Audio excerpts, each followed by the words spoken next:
তুমি যদি তোমার কাজকে স্যালুট করো, তাহলে তোমার আর কাউকে স্যালুট করতে হবে না।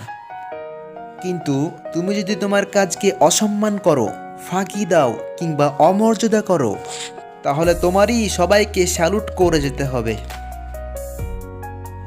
একটা কথা খুবই পরিষ্কার, সৃষ্টিকর্তা তাদেরই সহায় থাকেন যারা কঠোর পরিশ্রম করেন।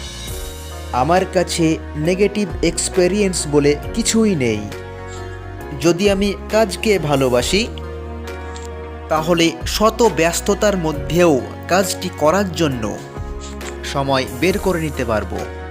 যে হৃদয় দিয়ে কাজ করে না, শূন্যতা ছাড়া সে কিছুই অর্জন করতে পারে না।